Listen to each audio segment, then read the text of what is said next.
ओम शांति। आज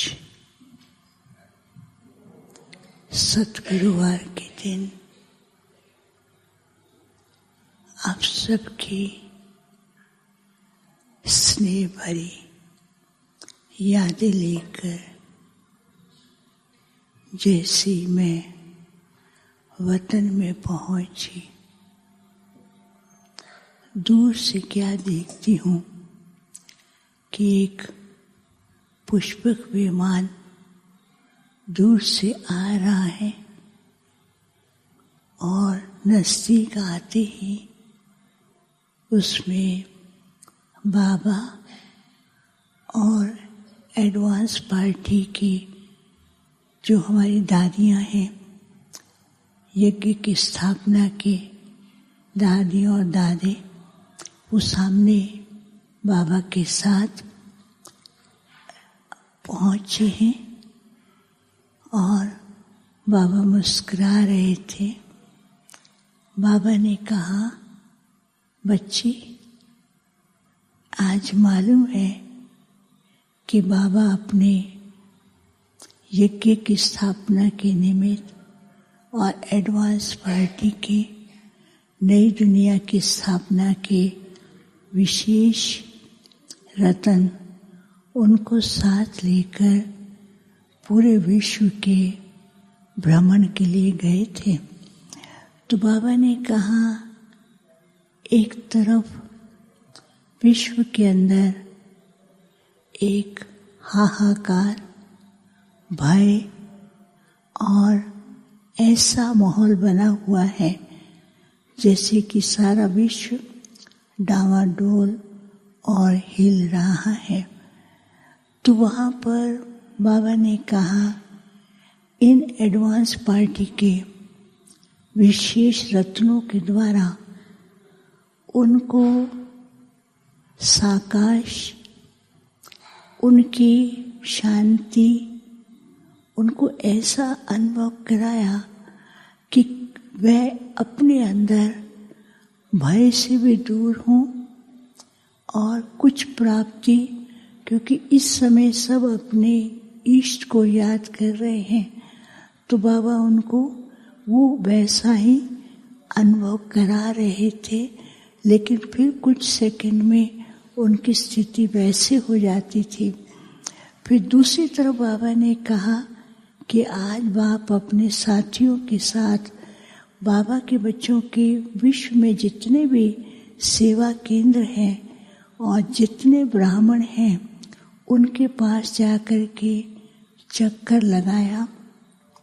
बच्चे तो बहुत प्यार में, खुशी में हैं, लेकिन कई बच्चे ऐसे हैं, क्यों, क्या, कैसे के बातों में अपना टाइम ज़्यादा लगा रहे हैं। कुछ बच्चे थोड़े भयभीत भी हैं और बहुत कम बच्चे ऐसे थे जो ड्रामा के सीन को साक्षी होकर के देख रहे थे। तीसरी तरफ बाबा ने कहा कि नई सृष्टि, नई राजधानी का स्थापना का कार्य कितना हुआ है, उसको भी बाबा और ये सब रतन देख रहे थे कि अभी भी उसके अंदर काफ़ी सारे कार्य संपन्न होने हैं और उसको पूरा करने के लिए प्रकृति परिवर्तन के रूप में कैसे सहयोग दे रही है, वो देख रहे थे। फिर बाबा के सामने ढेर सारे बच्चे थे, बाबा उनको दृष्टि भी दे रहे थे।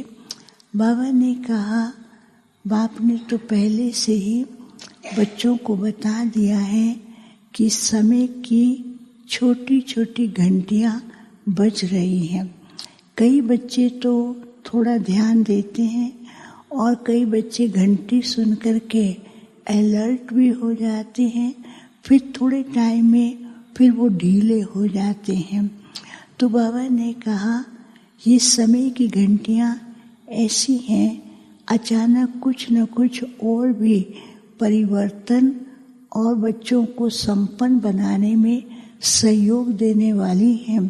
तो इसलिए बच्चों को क्या करना है? तो बाबा ने कहा, मैंने कहा बाबा अब क्या करना चाहिए? बाबा ने कहा जैसे साइंस वाले जो हैं अपने साइंस के द्वारा इन्वेंशन और जिनकी बुद्धि दूसरी तरफ लगी हुई है वो डिस्ट्रक्शन के कार्य को बढ़ाते जाते हैं, लेकिन तुम बच्चों को क्या करना है? अपने साइलेंस के किले को मजबूत करना है। फिर बाबा ने जैसे दिखाया एक बहुत बड़ा तपस्या कुंड है और बहुत अच्छी तपस्या चल रही है। बाबा ने कहा देखो ये तपस्या कुंड है, तपस्या चल रही है और किले जैसा है, लेकिन उस किले में कुछ कुछ ऐसी बातों से उस किले की मजबूती को ढीला कर देते हैं। क्यों, क्या?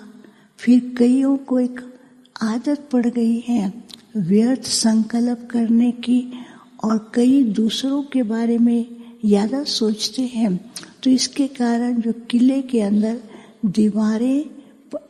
दरारें पड़ जाती हैं और वो मजबूती नहीं होती है, तो बाहरी वातावरण के वाइब्रेशन उसके ऊपर इफेक्ट करते हैं। तो बाबा ने कहा एक अभी समय अनुसार हर एक बच्चे को अपनी स्थिति का ऐसा तपस्या कुंड बनाना है जो बाहरी वातावरण उनके ऊपर प्रभाव न डाले और साथ साथ साइलेंस के किले को मजबूत बनाना है और ड्रामा के हर सीन को कल्याणकारी समझ करके बिंदी लगाते हुए अपने पुरुषार्थ पर ध्यान दें। फिर बाबा ने कहा एक तो स्वयं के पुरुषार्थ पर ध्यान देना है, दूसरा विश्व की आत्माएं अभी क्या चाहती हैं, अपने इष्ट को ढूंढ रही हैं। तो उन सर्व आत्माओं को, चाहे वो नए रोल में गए हैं, चाहे वो किसी भी स्थान पर हैं, चाहे वो कैसा भी पार्ट बजा रहे हैं, उन आत्माओं को एक तो साइलेंस के वाइब्रेशन, शुभ कामना का साकाश उन आत्माओं पर ऐसे वर्षा हो जैसे कि उनके सामने एक बहुत सुंदर वाइब्रेशन की हवा उनके पास पहुंच रही है। अभी समय भी है कि ऐसी आत्माओं को भी मुक्ति के वाइब्रेशन के अनुभव कराने का, तो वो भी साथ साथ बच्चों को करना है। फिर बाबा ने कहा बच्चे पुरुषार्थ तो अच्छा कर ही रहे हैं, लेकिन अभी पुरुषार्थ में खास दृढ़ता और साइलेंस का प्रयोग करें तो बाप के साथ का भी अनुभव करते रहेंगे। फिर बाबा को मैंने भोग स्वीकार कराया। भोग के बाद बाबा को बताया बाबा अनेकों ने याद प्यार और पितरों के निमित्त दिया है। तो बाबा ने सबको इमर्ज करते हुए उनको दृष्टि देते हुए अपने हाथ से जैसे भोग देने लगे तो सबके पास भोग पहुंचता है और बहुत प्यार से स्वीकार कर रहे थे। बाबा ने कहा किसी भी आत्मा के प्रति जो भी भोग स्वीकार कराते हैं तो उसको भी अंदर से बहुत हल्कापन और अनुभव होता है और उसे भी वरदान की अनुभूति होती है। फिर बाबा ने सबको याद दिया। ओम शांति। मैं वापस आ गई। ओम शांति।